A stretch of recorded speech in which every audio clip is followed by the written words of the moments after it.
آج کی کلاس کو یہاں سے شروع کرتے ہیں. آیت نمبر 131 ہے. اللہ تعالیٰ بیان فرماتا ہے اعوذ باللہ من الشیطان الرجیم بسم اللہ الرحمن الرحیم. وَمَن يَرْغَبُ وَمَن اور جو یرغب رغبت اختیار کرتا ہے عن جب عربی زبان میں رغبہ الا کہیں رغبت کے ساتھ الا کا لفظ لگائیں تو مراد ہوتی ہے کسی چیز کی طرف مائل ہو جانا, کسی چیز کی طرف اپنا رجحان کرنا, اس کی طرف رغبت اختیار کرنا. لیکن جب عربی زبان میں رغبہ کے بعد یا رغبت کے بعد عن عین نون کا لفظ بڑھا دیا جائے تو عین نون کا مطلب ہوتا ہے مختلف سمت میں نکل جانا. مراد یہ ہوگی کہ اس سے رغبت ہٹا لینا, یعنی کہ دوسری طرف اپنی رغبت کو, اپنی توجہ کو پھیر لینا. بس یہاں پہ اللہ تعالیٰ نے یرغب عن جو فرمایا اس سے مراد ہے اعراض کرنا. وَمَن یرغب عن اور جو کوئی بھی اعراض کرتا ہے یعنی کہ منہ پھیر لیتا ہے کس چیز سے, ملتی ابراہیم ابراہیم علیہ السلام کی ملت سے, یعنی کہ ابراہیم علیہ السلام کے طور طریقوں سے, ان کی تعلیمات سے. کون کرتا ہے ایسا؟ الا من سوائے اس کے جو کہ ہے, من جو, الا سوائے, سفیہا اس نے بیوقوف بنایا, نفسہ اپنے نفس کو, بامحاورہ ترجمہ ہوگا. اور کون ابراہیم کی ملت سے اعراض کرتا ہے سوائے اس کے جس نے اپنے نفس کو بے وقوف بنا دیا. وَلَقَدْ وَلَقَدْ کا مطلب ہوتا ہے وا اور لقد یقیناً. وَلَقَدْ اسْتَفَيْنَاهُ وَلَقَدْ اور یقیناً اسْتَفَيْنَا ہم نے چن لیا ہو اسے, یعنی ہم نے ابراہیم کو چن لیا فی الدنیا اس دنیا میں. وَإِنَّهُ اور یقیناً وہ یعنی کہ یقیناً ابراہیم علیہ السلام فی الآخرتی آخرت میں, لا ضرور, من الصالحین من کہتے ہیں سے, الصالحین اعمال صالحہ بجا لانے والے, بامحاورہ ترجمہ ہوگا. اور یقیناً آخرت میں بھی وہ صالحین میں سے ہوگا. صالحین کے بارے میں یہ جو یہاں پہ اللہ تعالیٰ نے فرمایا کہ لمن الصالحین, تو یہ ابراہیم علیہ السلام تو نبی تھے, فرمانا کیا یہ نہیں تھا چاہیے کہ وہ آخرت میں بھی نبیوں میں سے ہوگا, بلکہ صالحین فرمایا. تو صالحین کا لفظ یہاں پہ استعمال کر کے اللہ تعالیٰ نے ایک اور مضمون ہمیں سمجھایا ہے. حضرت مسلم موعود رضی اللہ تعالیٰ عنہ تفسیر کبیر میں بیان کرتے ہیں کہ یہاں پہ جو فرمایا من الصالحین تو یہ بتانے کے لیے فرمایا کہ اگلے جہاں میں بھی انسان اعمال صالحہ بجا لاتا رہے گا. مراد یہ ہے کہ جب انسان کو اللہ تعالیٰ جنت میں بھیج بھی دے گا تو اس کے باوجود انسان نیک عمل کرتا رہے گا. حضرت خلیفۃ المسیح اول رضی اللہ تعالیٰ عنہ کی ایک بڑی مشہور دعا ہے. آپ دعا کیا کرتے تھے کہ اللہ تعالیٰ مجھے اگلے جہاں میں بھی قرآن نصیب کر دے تاکہ میں قرآن کو پڑھتا چلا جاؤں. قرآن کو پڑھنا نیک عمل ہے جس کا آگے اللہ تعالیٰ نے اجر بھی رکھا ہے. بس معلوم ہوتا ہے کہ اللہ تعالیٰ نے اس طرح سے اگلے جہاں کو ترتیب کیا ہے, نظام منظم کیا ہے کہ اگلے جہاں میں بھی ہم نیک اعمال, ہم عبادات وغیرہ بجا لاتے رہیں گے. اور جو جتنے نیک اعمال اگلے جہاں میں بھی بجا لائے گا وہ اسی کے مطابق مزید اس کے درجات میں ترقی ہوتی چلی جائے گی. اللہ تعالیٰ اس کے نور کو بڑھاتا چلا جائے گا, اور ایسا شخص جو نیک اعمال بجا لاتا رہے گا وہ ساتھ ساتھ خدا تعالیٰ کا قرب بھی مزید اس کو حاصل ہوتا چلا جائے گا. یہ آیت ثابت کرتی ہے کہ اگلے جہاں میں ہم اسی طرح بیٹھے نہیں رہیں گے, فارغ بیٹھے نہیں رہیں گے, بلکہ اگلے جہاں میں بھی انسان نیک عمل بجا لائے گا جس کے نتیجے میں خدا کا مزید قرب انسان کو عطا ہوتا چلا جائے گا. اگلی آیت میں فرمایا اذ مطلب اس کا ہوتا ہے یاد کرو, جب, قالا لہو ربہ قالا اس نے کہا, لہو اس سے, ربہ اس کے رب نے. مراد یہ ہے کہ یاد کرو جب اللہ نے اس سے کہا, یعنی کہ اللہ نے ابراہیم سے کہا اسلم. اسلم کا مطلب ہوتا ہے فرما بردار بن جا, فرما بردار ہو جا, فرما برداری اختیار کر. اور لفظ اسلام بھی اسی سے نکلا ہے. اسلام کا جو ظاہری معنی ہے وہ یہی ہے کہ اپنے آپ کو خدا کی مرضی کے مطابق ڈھال لینا اور خدا کی رضا پر راضی ہو جانا اور اپنا وجود خدا کے حوالے کر دینا۔ پس اللہ تعالیٰ ابراہیم علیہ السلام کو مخاطب کر کے فرماتا ہے اسلم، کہ فرما بردار ہو جا۔ قالا، ابراہیم علیہ السلام نے بے ساختہ جواب دیا، قالا اسلمت، میں تو فرما بردار ہو چکا ہوں، لرب العالمین، لی جو ہے یہاں پہ یہ لام تعلیل ہے، کسی چیز کی غرض بیان کرنے کے لیے آتا ہے۔ فرمایا میں تو پہلے سے ہی فرما بردار ہو چکا ہوں اب اس رب کا جو تمام جہانوں کا رب ہے۔ اگلی آیت میں فرمایا وَوَسَّا بِهَا، وا اور وسا کہتے ہیں تاکید کی، بہا اس کے ساتھ، یا یہ کہ اسی بات کی تاکید کی۔ وَوَسَّا بِهَا، جو خدا نے تاکید کی تھی ابراہیم علیہ السلام کو، اسی بات کی تاکید اب ابراہیم علیہ السلام آگے کسی کو کر رہے ہیں۔ وَوَسَّا بِهَا، اور اسی بات کی تاکید کی ابراہیم نے کس کو تاکید کی؟ فرمایا بنی ہی، اپنے بیٹوں کو، وَيَعْقُوب، اور یعقوب نے بھی، یعنی کہ ابراہیم علیہ السلام نے اپنے بیٹوں کو یہ تاکید کی اور یعقوب علیہ السلام نے اپنے بیٹوں کو یہ تاکید کی۔ تاکید کیا تھی؟ یہ کہ خدا کی خاطر، رب العالمین کی خاطر اپنے وجود کو خدا کے سپرد کر دو، فرما بردار بن جاؤ۔ فرمایا وہ نصیحت ان الفاظ میں تھی، یا بنی، یا اے میرے بیٹوں، اے میرے بچوں، ان اللہ اصطفیٰ، یقیناً اللہ تعالیٰ نے چن لیا، انا یقیناً اللہ اصطفیٰ اس نے چن لیا، یعنی کہ یقیناً اللہ تعالیٰ نے چن لیا، لکم تمہارے لیے، لکم الدین تمہارے لیے دین کو اس نے چن لیا ہے، یعنی کہ خاص دین کو اس نے چن لیا ہے۔ فلا، پس نہیں، تموتن، تم مرنا، یہ تموتن جو ہے یہ موت کے لفظ سے نکلا ہے، اور فلا تموتن کہتے ہیں پس تم ہرگز نہ مرنا، الا سوائے اس ایسے یا سوائے اس حالت میں، وانتم، اور تم ہو مسلمون، فرما بردار۔ با محاورہ ترجمہ اس طرح سے ہے، اور اسی بات کی تاکیدی نصیحت ابراہیم علیہ السلام نے اپنے بیٹوں کو کی اور یعقوب نے بھی، کہ اے میرے پیارے بچوں، یقیناً اللہ نے تمہارے لیے اس دین کو چن لیا ہے، پس ہرگز نہیں مرنا مگر اس حالت میں کہ تم اللہ کے فرما بردار ہو۔ ام کنتم، اگلی آیت ہے، فرمایا ام کیا، کنتم تم تھے، شہداء کا مطلب ہوتا ہے موجود، یہ لفظ شہید سے نکلا ہے، عربی میں شہید کا مطلب ہوتا ہے گواہ، اور شہداء شہید کی جمع ہے، بس مراد یہ ہوگی کہ کیا تم گواہ تھے یا کیا تم موجود تھے۔ ام کنتم شہداء، کیا تم موجود تھے، از جب، حضرہ کہتے ہیں حاضر ہوئی، یعقوب الموت، یعقوب علیہ السلام پر موت جب آئی، کیا تم اس وقت موجود تھے؟ اذ قال، جب اس نے کہا، یعنی کہ جب یعقوب نے کہا، لی بنی ہی، اپنے بیٹوں کو، یا یہ کہ اپنے بیٹوں سے، ما تعبدون، ما کہتے ہیں کہ کیا، ما تعبدون، کیا تم پوجو گے، کیا تم عبادت کرو گے۔ یہ تعبدون جو ہے یہ عبادہ سے نکلا، اور عبد جو ہے وہ کہتے ہیں عبادت کرنے کو۔ ما تعبدون، تم کیا عبادت کرو گے یا کس کی عبادت کرو گے، من بعدی، میرے بعد۔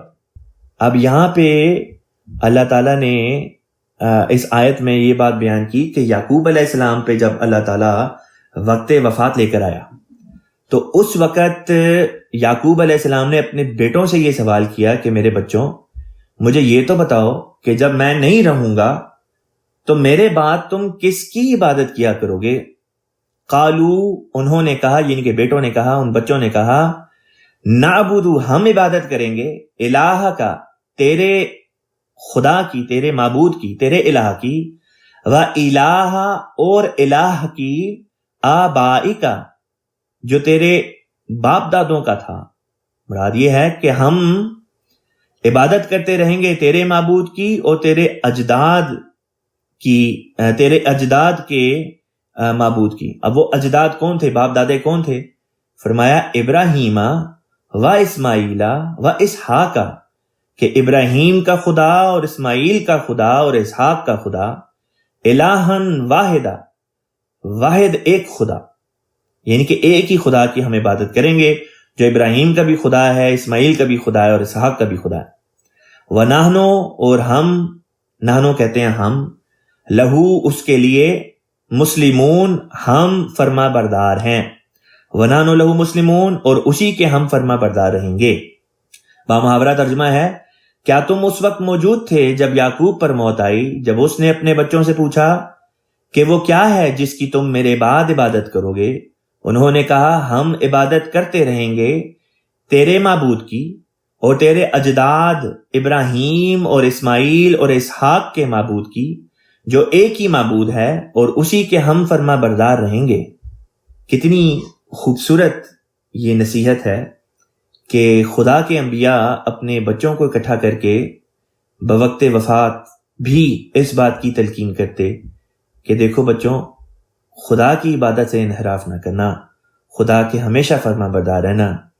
کیا ہی پیاری بات ہو اگر ہم میں سے ہر شخص اپنے بچوں کو اپنے گھروں میں ایسا ماحول پیدا کرے یا پیدا کرنے کی کوشش کرے کہ ہم بھی ایک دوسرے کو اور اپنے گھر میں اپنے بچوں کو ہم اس بات کی تلقین کیا کریں کہ خدا ہی کی عبادت کرنی ہے اور خدا سے ہمیشہ باوفا رہنا ہے۔ یہاں پہ دو خلفاء کے واقعات ذہن میں آتے ہیں۔ جامعہ میں میرے پروفیسر تھے مولانا مختار چیمہ صاحب، اللہ تعالیٰ ان کو لمبی صحت والی زندگی دے۔ انہوں نے ایک دفعہ یہ واقعہ سنایا کہ جس سن میں وہ جامعہ احمدیہ ربوہ سے گریجویٹ ہو رہے تھے، یہ خلافت ثالثہ کے وقت کی بات ہے، تو خلیفۃ مسیح ثالث رحمۃ اللہ علیہ کانووکیشن سیریمنی، جو تقریب تقسیم اسناد ہوتی ہے، اس پر تشریف لائے، اور آپ رحمہ اللہ نے کوئی بہت لمبی تقریر نہیں کی، آپ نے ایک نصیحت فرمائی۔ وہ نصیحت ایک فقرے میں تھی کہ اپنے خدا سے کبھی بے وفائی نہ کرنا۔ بہت ہی خوبصورت، بہت ہی پیاری یہ نصیحت تھی جو خلیفۃ مسیح ثالث رحمۃ اللہ علیہ نے جامعہ کے ان گریجویٹس کو کی۔ یہی نصیحت ہم نے پھر اپنے استاد سے سیکھی، سنی۔ یہی نصیحت ہم نے پھر حضرت خلیفۃ المسیح خامس ایدہ اللہ تعالیٰ بن عزیز سے بھی سنی۔ حضور نے کئی دفعہ جامعہ سے گریجویٹ ہونے والے لڑکوں کو، مربیان کو، جامعہ کے طلباء کو یہ نصیحت فرمائی کہ دیکھو اپنے خدا سے کبھی بے وفائی نہ کرنا۔ بس یہ خدا سے بے وفائی نہ کرنے کا جو مضمون ہے، یہی وہ مضمون ہے جو یہاں پہ بیان ہوا ہے، اس وصیت کی شکل میں جو ابراہیم علیہ السلام نے اپنے بیٹوں کو اور یعقوب علیہ السلام نے بوقت وفات اپنے بیٹوں کو کی۔ اللہ تعالی ہمیں بھی توفیق دے کہ ہم بھی ان نصائح پر کما حقہ عمل کرنے والے ہوں، آمین۔ اگلی آیت ہے تلکا کا مطلب ہوتا ہے وہ، یعنی کہ یہ اسم اشارہ ہے اور ایک چیز کی طرف اشارہ کر کے کہا جا رہا ہے۔ تلکا امتن، یہ تو ایک امت تھی، قد خلت، جو گزر چکی، لہا اس کے لیے، ماں جو کسبت اس نے کمایا، مراد یہ اس کے لیے وہ تھا جو اس نے کمایا، ولکم ما کسبتم، ولکم اور تمہارے لیے ہے، ما کسبتم جو تم نے کمایا، ولا تسألون، ولا اور نہیں، تسألون تم سے سوال کیا جائے گا، اما بارے میں، کانو وہ کرتے تھے، یعملون وہ لوگ جو کرتے تھے۔ ولا تسألون اما کانو یعملون کا ترجمہ ہوگا اور تم اس کے متعلق نہیں پوچھے جاؤ گے جو وہ لوگ کیا کرتے تھے۔ اس آیت میں اللہ تعالیٰ نے فرمایا تلک امتن قد خلت، کہ یہ جن کا ذکر کیا گیا ابراہیم علیہ السلام ان کے بچوں کا، یعقوب علیہ السلام ان کے بچوں کا، تو فرمایا کہ یہ تو ایک امت تھے جو ماضی میں ہوئی اور اب گزر گئی۔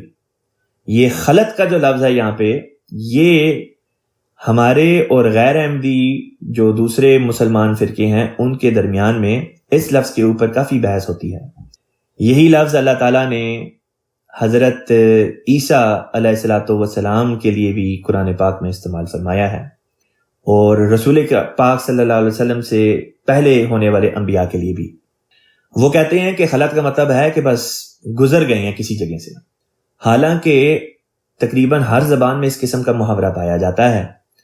مثلاً اردو زبان میں جب ہم کہتے ہیں کہ فلاں شخص گزر گیا، تو جب کسی وقت کا یہاں پہ تعین نہ کی گئی ہو، کسی جگہ کی تعین نہ کی گئی ہو، تو اس سے لازمی طور پہ یہی مراد ہوتی ہے کہ بندے کی وفات ہو گئی ہے۔ مثلاً اگر میں فون اٹھا کے کسی کو کہوں کہ آپ کے والد صاحب گزر گئے، تو اس سے انسان یہی سمجھے گا کہ والد صاحب کی وفات ہو گئی، کوئی بھی یہ نہیں سمجھے گا کہ والد صاحب کسی گلی میں سے گزر کے گئے ہیں یا گھر سے گزر کے گئے ہیں، سوائے اس کے کہ کہا جائے کہ گلی سے گزر کے گئے ہیں۔ اگر لفظ گلی موجود نہیں تو مراد یہی ہوگی کہ اس دنیا سے گزر گئے ہیں، یا اگر کوئی خاص جگہ مخصوص کر کے نہیں بتائیں گے تو یہی مراد ہوگی کہ اس جہان فانی سے انسان کوچ کر گیا۔ انگریزی میں بھی یہ محاورہ استعمال ہوتا ہے۔ انگریزی میں کہتے ہیں کہ مثال کے طور پہ کہ فلاں شخص جو ہے ہی passed، جب ہم کہتے ہیں کہ عبداللہ passed تو اس کا مطلب ہوتا ہے کہ عبداللہ کی وفات ہو گئی۔ لیکن اگر کہیں عبداللہ passed from the street، کہ عبداللہ اس گلی سے گزرا ہے، تو اس کا مطلب یہ نہیں ہوتا کہ اس کی وفات ہوئی، اس کا مطلب ہوتا ہے کہ یہ یہاں سے گزر کے گیا۔ فرق کس نے پیدا کیا؟ اس لفظ نے کہ he passed from the street، street کے لفظ نے ہمیں بتا دیا کہ یہاں پہ وفات کا مطلب نہیں، یہاں پہ دوسرا مطلب ہے۔ ورنہ خلط کا لفظ جہاں کہیں بھی آتا ہے اس کے معنی وفات ہی کے ہوتے ہیں، سوائے اس کے کہ کوئی وجہ موجود ہو، اور وہ وجہ بھی وہیں پہ موجود ہوتی ہے جس کی وجہ سے اس کے معنی پھر مختلف ہو جایا کریں گے۔ خلا یا یہ جو خلط ہے، یہ لفظ خلا سے نکلا ہے۔ عربی زبان کی 3 جو مشہور ترین ڈکشنریز ہیں ان کا نام ہے لسان العرب، اقرب الموارد اور تاج العروس۔ ان تینوں ڈکشنریوں میں خلا کا مطلب وفات کے معنوں میں ہی آیا ہے۔ بس اس طرح سے بھی وہ مطلب جو جماعت احمدیہ مسلمہ کرتی ہے وہ قرآن کے بھی مطابق، عربی زبان کے بھی مطابق، عربی زبان کی ڈکشنریوں کے بھی مطابق اور عقل سلیم کے بھی مطابق ٹھہرتی ہے۔ وہ معنی جو ہمارے غیر احمدی مسلمان بہنیں اور بھائی کرتے ہیں، ان کے معنی نہ قرآن کے مطابق، نہ عربی زبان کے مطابق، نہ ہی عقل سلیم کے مطابق اس مقام پہ بنتے ہیں۔ اللہ تعالیٰ ہدایت دے۔ آگے چلتے ہیں۔ اگلی آیت میں اللہ تعالیٰ بیان فرماتا ہے وَقَالُوا، اور انہوں نے کہا، کونو، کونو کہتے ہیں یہ کن کی جمع ہے، کن کہتے ہیں ہو جا، کونو تم سب ہو جاؤ، ہودن یہودی، او یا نصارا عیسائی، تہتدو، تہتدو کا مطلب ہوتا ہے تم ہدایت پا جاؤ گے۔ اور وہ کہتے ہیں کہ یہودی یا نصرانی ہو جاؤ، یہودی یا عیسائی ہو جاؤ تو ہدایت پا جاؤ گے۔ قل، کہہ دے، تو کہہ دے، مراد یہاں پہ محمد صلی اللہ علیہ وسلم کی ذات ہے کہ اے محمد صلی اللہ علیہ وسلم آپ کہہ دیں، بل کہ نہیں، بل کا مطلب ہوتا ہے بلکہ، بل ملت ابراہیم حنیفہ، تو کہہ دے کہ نہیں، وہ بات جو تم کرتے ہو صحیح نہیں، بلکہ صحیح بات یہی ہے کہ ملت ابراہیم، ابراہیم کی ملت جو ہے اس کو اختیار کرو۔ ابراہیم کون تھا؟ حنیفہ۔ فرمایا حنیف کہتے ہیں جو اپنی توجہ کو خدا کی طرف مرکوز کر دے، جو کلیتاً خدا کا ہو جائے، اس کو حنیف کہتے ہیں۔ بس بامحاورہ ترجمہ جو خلیفۃ مسیح رابع رحمہ اللہ تعالیٰ نے کیا ہے وہ یہ ہے، تو کہہ دے نہیں، بلکہ ابراہیم حنیف کی امت ہو جاؤ، یہی ہدایت کا موجب ہے۔ وما کانا، وما اور نہیں، کانا وہ تھا، من المشرکین مشرکوں میں سے، اور وہ ہرگز شرک کرنے والوں میں سے نہیں تھا۔ قولو، قولو کہتے ہیں تم سب کہو، اوپر آیا تھا قالو، قالو کا مطلب تھا انہوں نے کہا، ان سب نے کہا، اور قولو یہاں پہ فعل امر کی شکل میں آیا ہے۔ فعل امر کے بارے میں میں نے پہلے بھی بتایا تھا، یہ حکم کا صیغہ ہوتا ہے، اور قل اس کا واحد تھا۔ قل کہتے ہیں تو کہہ دے، قولو تم سب کہہ دو، قولو تم سب کہہ دو، آمنا ہم ایمان لائے، باللہ اللہ پر، وما اور جو، انزلہ نازل کیا گیا، الینا ہماری طرف، وما اور جو، انزلہ نازل کیا گیا الا ابراہیم ابراہیم کی طرف، و اسماعیلا اور اسماعیل، و اسحاقا اور اسحاق، و یعقوبا اور یعقوب، والاسباطی اور اولاد۔ وما اوتیا، یہ اسباط جو ہے اس کا ترجمہ کیا گیا ہے اولاد، یہ عربی زبان کا لفظ ہے سبتن، سین بے توئیں، یہ سبتن سے نکلا ہے۔ عربی میں سبتن کا مطلب ہوتا ہے پھیلاؤ، کہتے لمبے بالوں کو بھی عربی زبان میں سبتن کہتے ہیں کیونکہ وہ پھیلے ہوئے ہوتے ہیں، ان کا پھیلاؤ زیادہ ہوتا ہے۔ اسی طریقے سے جب انسان کی اولاد آگے ہو جائے تو اس کے لیے بھی لفظ سبت یا اسباط استعمال ہوتا ہے، کیونکہ اس سے انسان کی اپنی اولاد کا پھیلاؤ بڑھ جاتا ہے، اس کی نسل پھیل جاتی ہے، نسل بڑھ جاتی ہے۔ بس اسباط کا مطلب ہوا بچے یا یہ کہ اولاد یا نسلیں۔ وما اور جو اوتیا دیا گیا موسیٰ کو، و عیسیٰ اور عیسیٰ کو، وما اور جو اوتی النبیون نبیوں کو دیا گیا، من ربہم ان کے رب کی طرف سے۔ یہاں پہ کس چیز کو دیے جانے کا ذکر ہو رہا ہے؟ یہاں پہ خدا کی وحی کا ذکر ہو رہا ہے، خدا کی طرف سے آنے والی تعلیمات کا ذکر ہو رہا ہے، خدا کی طرف سے آنے والے تائیدی نشانات کا ذکر ہو رہا ہے۔ بات یہ ہے کہ ہر نبی جو ہوتا ہے اس کو اللہ تعالیٰ نئی شریعت نہیں دیا کرتا۔ اسی آیت کو دیکھ لیں، اس آیت میں اللہ تعالیٰ نے فرمایا کہ اس پر بھی ایمان لاؤ جو ابراہیم پہ نازل ہوا، جو اسماعیل پہ نازل ہوا، جو اسحاق پہ نازل ہوا۔ حالانکہ اس میں ابراہیم کے اوپر تو شریعت نازل ہوئی، لیکن اسماعیل علیہ السلام اور اسحاق علیہ السلام کے اوپر کوئی شریعت نازل نہیں ہوئی، بلکہ انہوں نے اپنے والد حضرت ابراہیم کے اوپر نازل ہونے والی شریعت ہی جو تھی اس کے اوپر انہوں نے عمل کیا۔ اب آگے دیکھتے ہیں اللہ تعالیٰ اس آیت میں جو آگے مضمون مزید بیان فرماتا ہے وہ یہ ہے کہ لا نفرقو، ہم نہیں فرق کرتے، نفرقو ہم فرق کرتے ہیں۔ یہ لفظ فرقہ جو ہے فرق کرنا اسی سے نکلا ہے، فرقان بھی اسی سے نکلا ہے، فرقان کا مطلب بھی فرق کرنا ہوتا ہے، فرق کرنے والی چیز۔ لا نفرقو ہم فرق نہیں کرتے، بین احد منہم ان میں سے کسی کے درمیان بھی ہم فرق نہیں کرتے۔ کس بات میں فرق نہیں کرتے؟ اس بات میں فرق نہیں کرتے کہ یہ سب خدا کی طرف سے اللہ تعالیٰ کے انبیاء تھے، ان سے خدا ہم کلام ہوتا تھا، ان کو جو بھی اللہ تعالیٰ نے وحی کی وہ خدا کی طرف سے وحی تھی۔ یہ وہ باتیں ہیں، اور یہ کہ یہ سب خدا کے سچے برگزیدہ لوگ تھے، انبیاء تھے، اس بات میں ہم فرق نہیں کرتے۔ ورنہ جہاں تک یہ بات ہے کہ رسولوں کا اپنا مقام جو ہے کیا وہ سب کا برابر ہے، یہ بات خود قرآن پاک سے غلط ثابت ہوتی ہے۔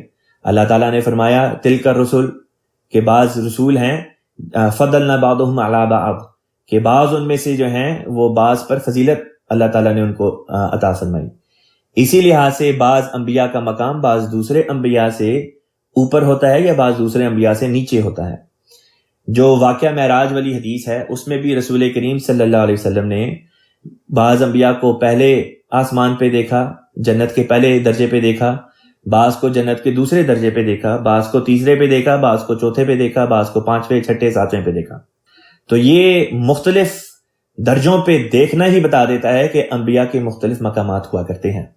لیکن ہمیں اللہ تعالیٰ نے کیا تعلیم دی؟ اللہ تعالیٰ نے ہمیں یہ تعلیم دی کہ دیکھو تمہارا یہ قول ہونا چاہیے لا نفرق بین احد منہم، کہ تم یہ کہا کرو کہ ہم ان انبیاء میں سے کسی نبی کے بارے میں بھی ہم تفریق نہیں کرتے، ہمارے لیے سب اس معنوں میں برابر ہیں کہ سب خدا کی طرف سے آئے، سب خدا کے سچے انبیاء تھے اور سب سے خدا ہم کلام ہوتا تھا۔ جہاں تک بات ہے ان کے مقامات کی، ان کے درجوں کی، تو وہ خدا تعالیٰ نے بیان کیے ہیں کس کا کیا درجہ ہے۔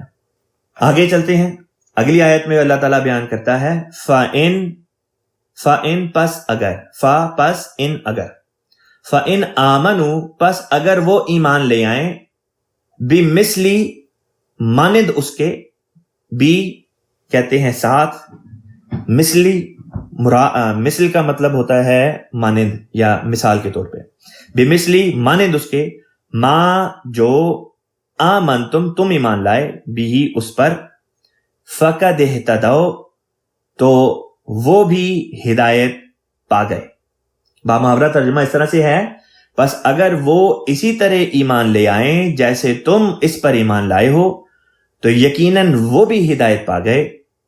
وَإِن تَوَلَّوْا، اور اگر وہ منہ پھیر لیں، تولو یہ ولہ سے نکلا ہے، ولہ کا مطلب ہوتا ہے منہ پھیر لیا، تولو وہ منہ پھیر لیں، فَإِنَّمَا تو یقیناً ہم وہ لوگ، فی شقاق، فی کہتے ہیں میں، شقاق کا مطلب ہوتا ہے اختلاف، بامحاورہ ترجمہ یوں بنے گا، اور اگر وہ اس سے منہ پھیر لیں تو وہ عادتاً ہمیشہ اختلاف میں ہی رہتے ہیں۔ فَسَيَكْفِيكَهُمْ، یہاں پہ میں یہ بھی بتاتا چلوں، اللہ تعالیٰ نے یہاں پہ جو دیگر لوگ ہیں، اہل کتاب ہیں یا جو دوسرے غیر مذاہب والے ہیں، وہ یہاں پہ مخاطب ہیں کہ اگر دوسرے لوگ بھی اسی طرح ایمان لے کر آ جائیں جس طرح مومنین ایمان لے کر آئے ہیں تو اس کا نتیجہ کیا ہوگا؟ جس طرح سے مومن ایمان لائے ہیں اگر دوسرے بھی ایمان لے آئیں تو ان کو بھی ہدایت مل جائے گی، اور اگر وہ ہدایت قبول نہیں کرتے، ایمان نہیں لے کر آتے، تو یہ ان کی عادت ہے کہ وہ اختلاف ہی کیا کرتے ہیں۔ فَسَيَكْفِيكَ، فا پس سَيَكْفِي وہ عنقریب کافی ہو جائے گا، کا تجھے، ہم ان کے خلاف، اللہ اللہ، فَسَيَكْفِيكَهُمُ اللہ کا مطلب ہوگا بس اللہ تجھے ان سے نمٹنے کے لیے کافی ہوگا، اور ہوا وہی تو ہے، ہوا اور وہ ہے، السمیع، السمیع کا مطلب ہوتا ہے بہت سننے والا، العلیم سب کچھ جاننے والا، یا یہ کہ دائمی علم رکھنے والا۔ اگلی آیت پہ چلتے ہیں۔ اللہ تعالیٰ بیان کرتا ہے صبغت اللہ، اللہ کا رنگ۔ یہاں پہ بعض الفاظ اللہ تعالیٰ نے حذف کر دیے، محذوف کر دیے۔ محذوف یا حذف کا مطلب ہوتا ہے کہ وہ لکھے تو نہیں گئے لیکن معنوں میں وہ لفظ موجود ہیں۔ مراد یہ ہے جب اللہ فرماتا ہے کہ خدا کا رنگ، تو اس سے پہلے پکڑنا جو ہے، پکڑنے کا لفظ یہاں پہ محذوف سمجھا جائے گا، اور مراد یہ ہوگی کہ اللہ کے رنگ کو پکڑو۔ اب سوال یہ کہ اللہ کا رنگ کیا ہے، یہ کس چیز کا نام ہے؟ اللہ تعالیٰ کا رنگ سفید ہے، کالا ہے، لال ہے، پیلا ہے، کیا ہے خدا کا رنگ؟ ہم تو جب رنگ کی بات کرتے ہیں تو اس سے مراد چیزوں کی رنگت دی جاتی ہے، جلد کا رنگ ہوتا ہے، کتاب کا رنگ ہوتا ہے، میرے سامنے میز ہے، اس میز کا ایک رنگ ہے۔ خدا کا کیا رنگ ہوا کرتا ہے؟ اگر کہیں کہ خدا کا کوئی رنگ ہے تو اس سے پھر یہ بات ماننی پڑے گی کہ خدا کا کوئی جسمانی وجود بھی ہے، کیونکہ رنگت تو جسمانی چیزوں کی ہوا کرتی ہے۔ بس لازمی طور پہ ماننا پڑے گا کہ یہاں پہ رنگت سے مراد کوئی اور چیز ہے۔ یہاں پہ رنگت سے در حقیقت مراد خدا تعالیٰ کی صفات ہیں۔ جب اللہ کہتا ہے کہ خدا کی رنگت کو پکڑو، خدا کے رنگ اختیار کرو، تو مراد یہ ہے کہ خدا جیسے ہو جاؤ۔ خدا رحیم ہے تو تم بھی رحیم ہو جاؤ، خدا کریم ہے تم بھی کرم کرنے والے ہو جاؤ، خدا غفار ہے معاف کر دیتا ہے تم بھی معاف کرنے والے بن جاؤ، خدا ستار ہے تم بھی ستاری اختیار کرنے والے بن جاؤ۔ دیکھیں کتنا پیارا مبارک رمضان کا مہینہ ہے، اس میں ہم قرآن پاک کا یہ درس بھی سن رہے ہیں، کلاس بھی اٹینڈ کر رہے ہیں، ترجمہ بھی سیکھ رہے ہیں، تفسیری باتیں بھی بیچ میں آ جاتی ہیں، اور ہمیں یہ سبق سیکھنے کو ملتے ہیں جو قرآن کی تعلیمات ہیں۔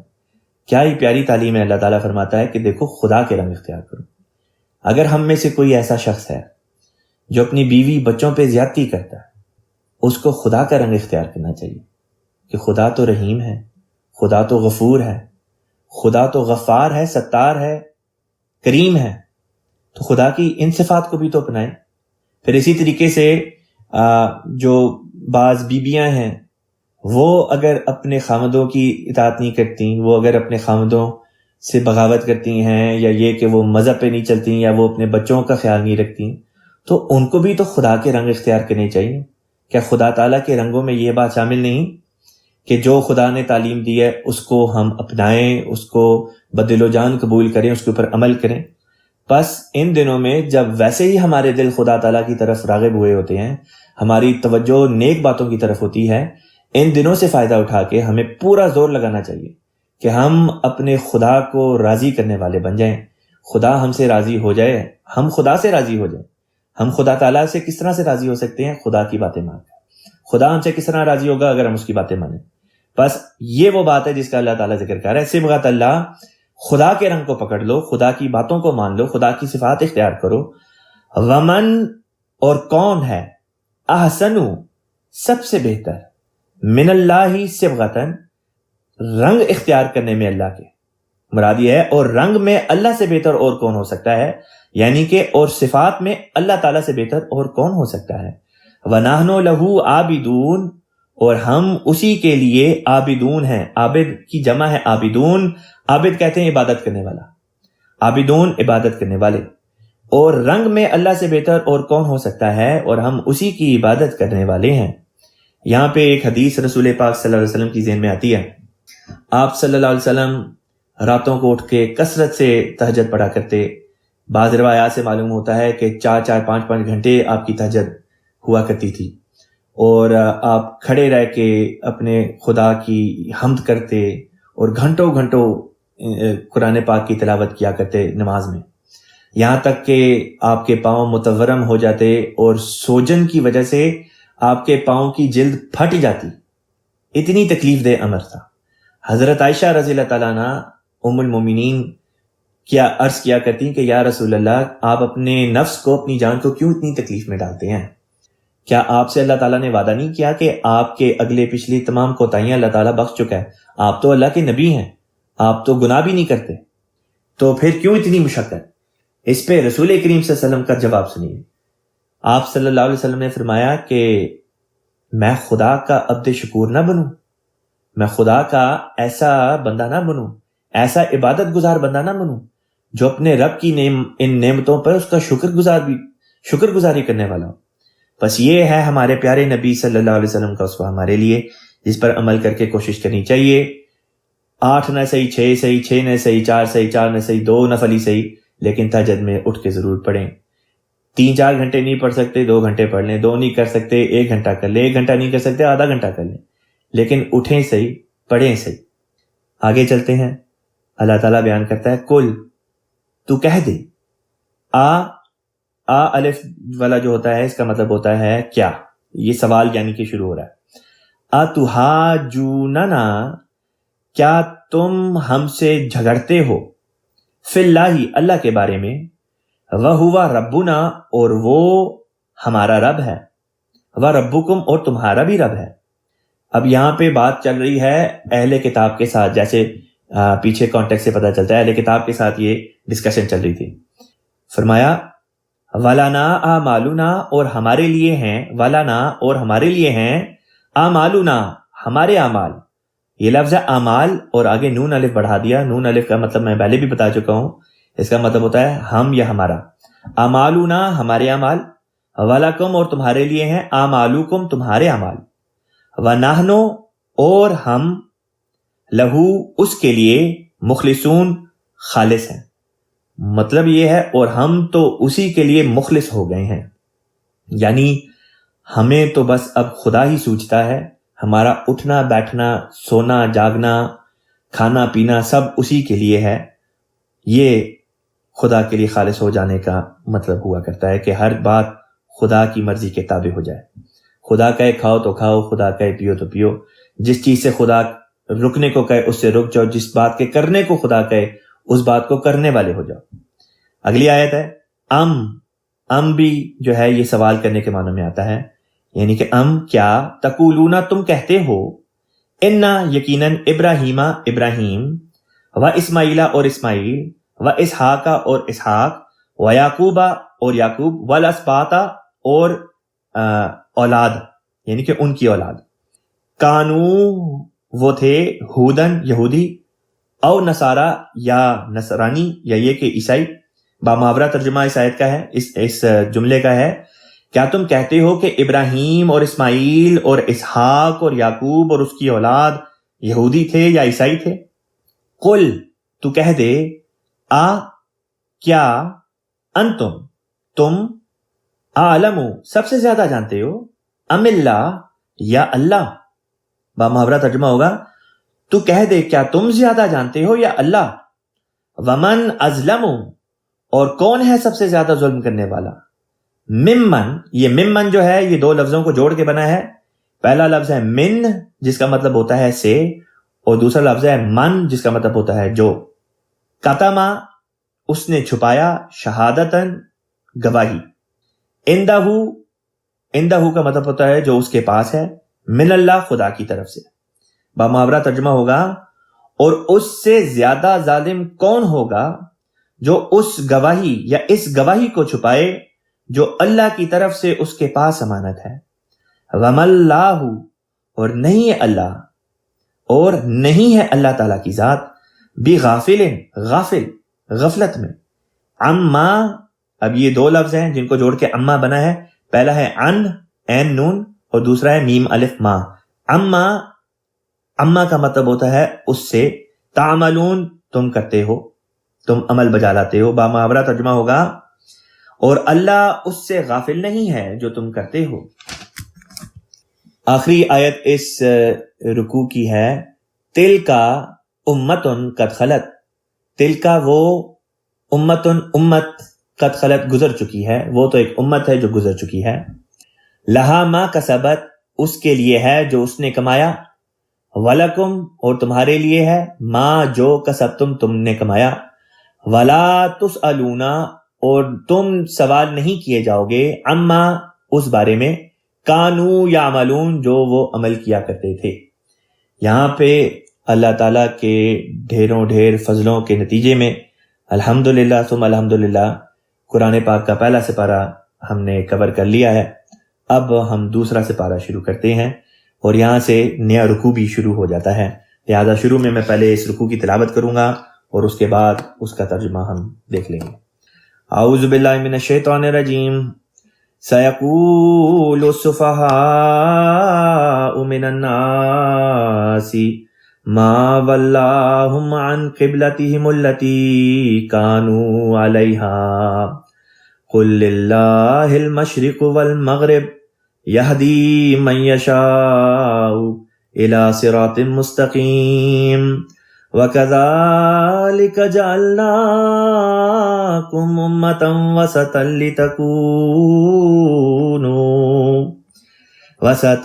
لِتَكُونُوا شُهَدَاءَ عَلَى النَّاسِ وَيَكُونَ الرَّسُولُ عَلَيْكُمْ شَهِيدًا وَمَا جَعَلْنَا الْقِبْلَةَ الَّتِي كُنْتَ عَلَيْهَا إِلَّا لِنَعْلَمَ مَنْ يَتَّبِعُ الرَّسُولَ مِمَّنْ يَنْقَلِبُ عَلَىٰ عَقِبَيْهِ وَإِنْ كَانَتْ لَكَبِيرَةً إِلَّا عَلَى الَّذِينَ هَدَى اللَّهُ وَمَا كَانَ اللَّهُ لِيُضِيعَ إِيمَانَكُمْ إِنَّ اللَّهَ بِالنَّاسِ لَرَءُوفٌ رَحِيمٌ قد نرى تقلب وجهك في السماء فلنولينك قبلة ترضاها فولي وجهك شطر المسجد الحرام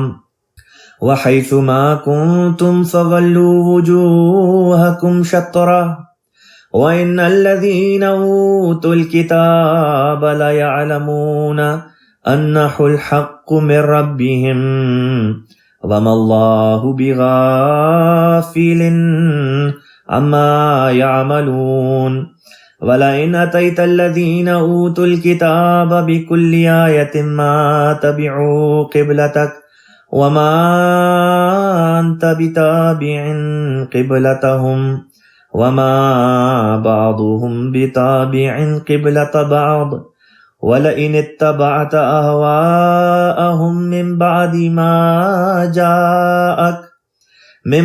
مَا جَاءَكَ مِنَ الْعِلْمِ إِنَّكَ إِذًا لَمِنَ الظَّالِمِينَ الَّذِينَ آتَيْنَاهُمُ الْكِتَابَ يَعْرِفُونَهُ كما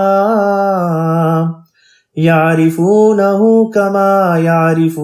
أبناءهم وإن فريقا منهم ليكتمون الحق وهم يعلمون الحق من ربك فلا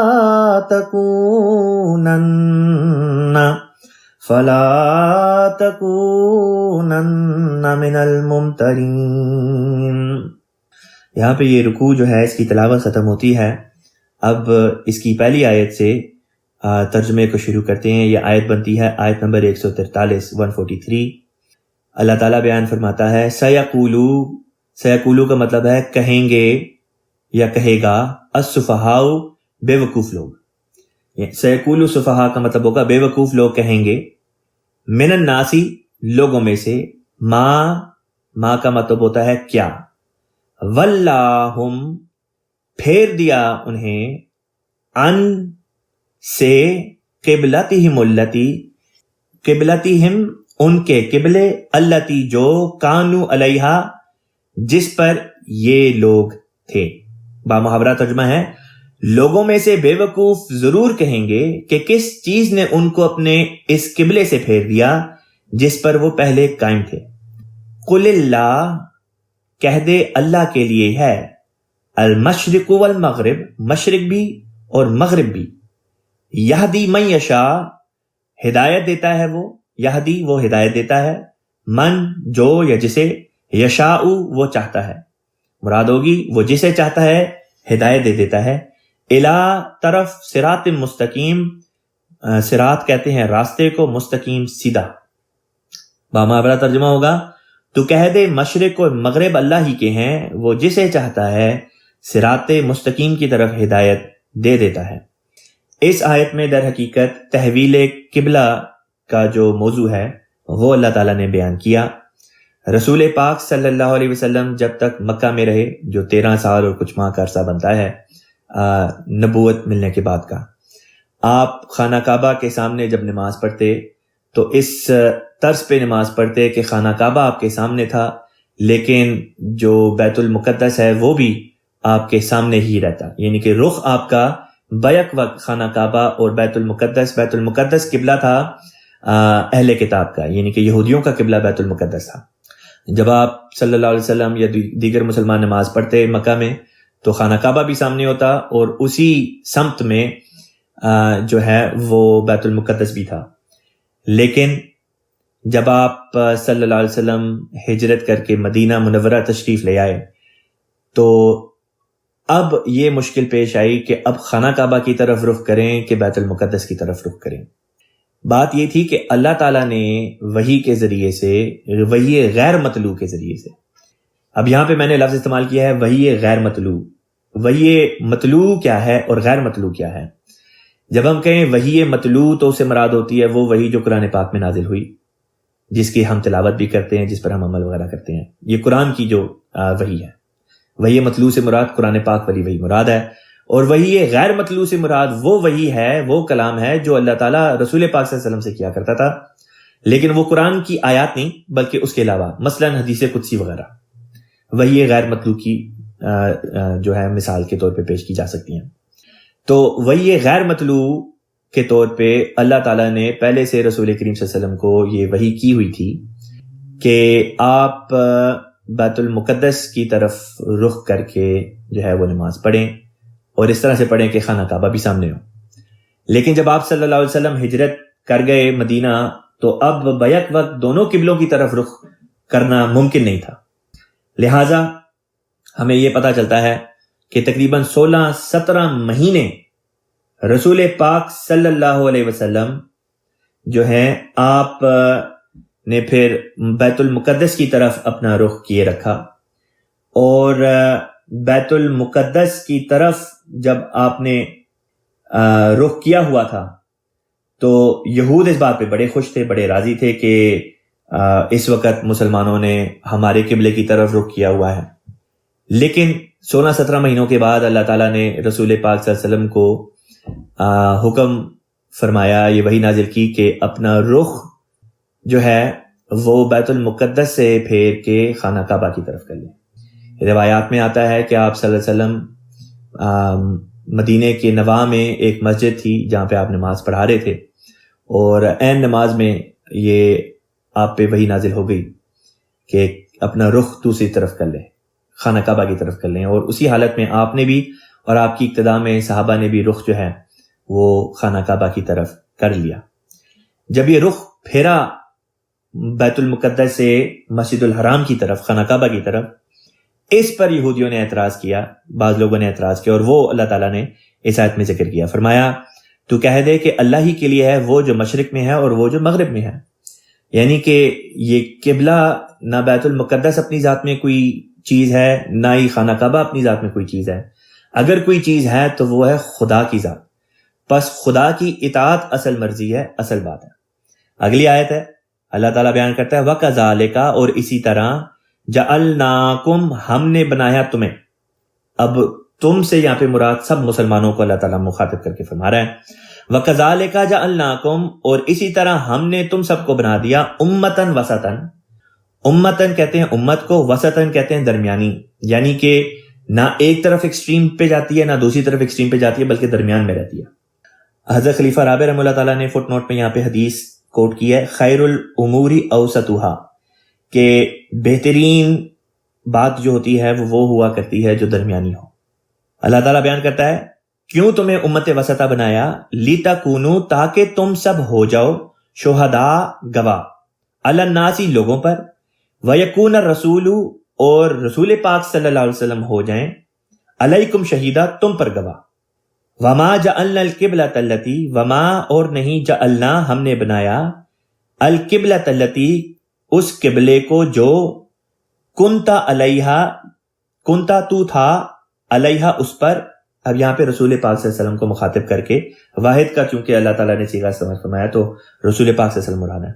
فرمایا وَمَا جَعَلْنَا الْقِبْلَةَ الَّتِي كُنْتَ عَلَيْهَا، اور ہم نے مقرر، یہ اس کا ترجمہ ہے، ہم نے مقرر کیا تھا، نہیں، ہم نے نہیں مقرر کیا تھا اس قبلے کو جس پر تو تھا، الا، سوائے اس لیے، لِنَعْلَمَ، تاکہ ہم جان لیں، مَن يَتَّبِعُ الرَّسُولَ، کہ کون ہے جو اتباع کرے رسول کی، من جو، یتبع، اتباع کرے یعنی پیروی کرے، الرسول، رسول کی، ممن، ان میں سے جو، ینقلب علی عقبیہ، ینقلب، وہ پھر جاتا ہے. انقلاب کا لفظ بھی اسی سے نکلا ہے، اور انقلاب کے معنی ہوتے ہیں چیزیں پھر جائیں، یعنی کہ ایک چیز ایک سمت میں جاری ہو اور وہ اچانک اپنی سمت بالکل اپوزٹ ڈائریکشن میں کر دے، اس کو انقلاب کہتے ہیں. ینقلب علی عقبیہ، علی عقبیہ کا مطلب ہوتا ہے اپنے پیروں پر، اپنی ایڑیوں پر. عقب کہتے ہیں ایڑی کو، عقبیہ اس کی ایڑیاں. باماورہ ترجمہ ہوگا اس کا کہ اور جس قبلے پر تو پہلے تھا وہ ہم نے محض اس لیے مقرر کیا تھا تاکہ ہم اسے جان لیں جو رسول کی اطاعت کرتا ہے، بالمقابل اس کے جو اپنی ایڑیوں کے بل پھر جاتا ہے. وَإِن كَانَتْ، اور وَإِن كَانَتْ، ان کہتے ہیں اگر، کانت کا مطلب ہوتا ہے وہ تھی، لَكَبِيرَةً، بہت بڑی یا بہت مشکل، الا، سوائے، عَلَى الَّذِينَ، ان کے جو یا جنہیں، ہدى اللہ، اللہ نے ہدایت دی. مراد یہ ہے یہ بات بہت بھاری تھی سوائے ان لوگوں کے اوپر جن کو خدا نے ہدایت دی، یعنی جن کو خدا نے ہدایت نہیں دی ان کے لیے یہ بات بہت بھاری تھا. بہت بھاری یہ بات تھی کہ مسلمانوں نے اپنا قبلہ بدل لیا، اور اس طرح سے یہ جو یہاں پہ تحویل قبلہ کی جو بحث چل رہی ہے اس کا ذکر یہاں پہ کیا. وما کان اللہ، اور نہیں ہے اللہ تعالیٰ، وما، اور نہیں، کان اللہ، اللہ تعالیٰ ہے، یا یہ کہ اللہ تعالیٰ تھا، چونکہ اللہ تعالیٰ تھا کا تو لفظ نہیں استعمال ہو سکتا، اس لیے ہے کا معنی، ہے کے معنی استعمال کیے جائیں گے.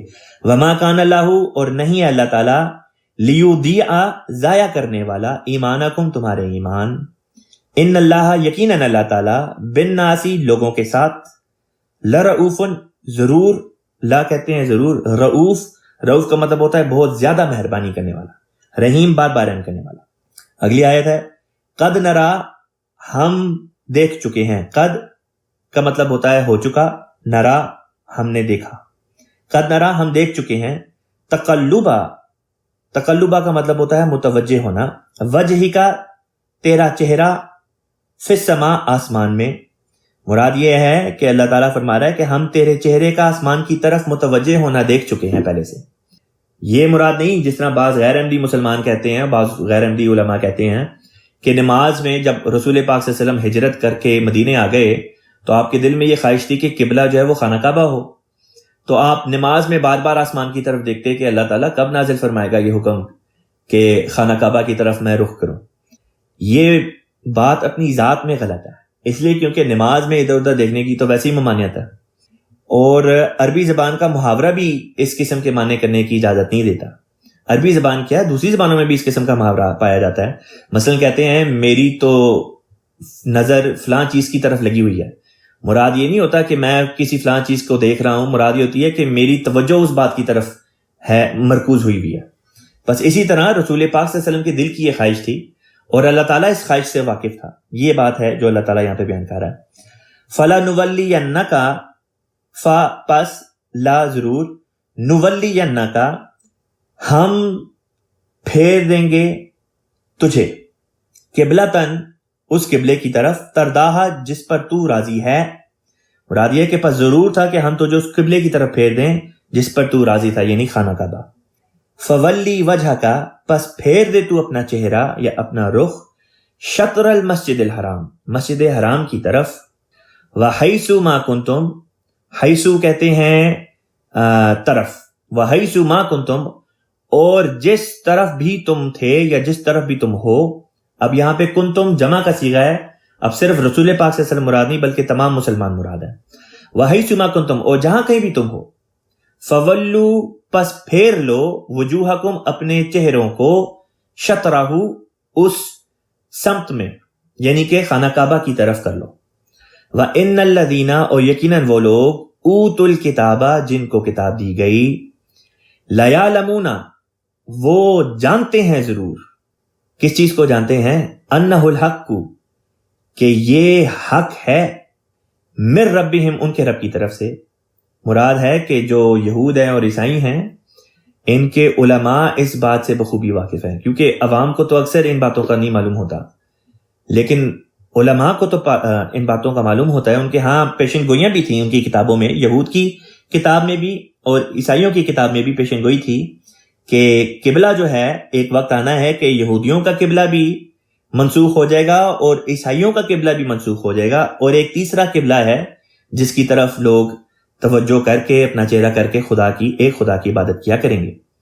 وَمَا اللَّهُ بِغَافِلٍ عَمَّا يَعْمَلُونَ اور نہیں ہے اللہ اور مَلَّهُ نہیں ہے اللہ تعالیٰ بِغَافِلٍ غافل غفلت میں، کس بات سے؟ عَمَّا بارے میں، يَعْمَلُونَ جو تم کرتے ہو، اور اللہ اس سے جو وہ کرتے ہیں غافل نہیں ہے۔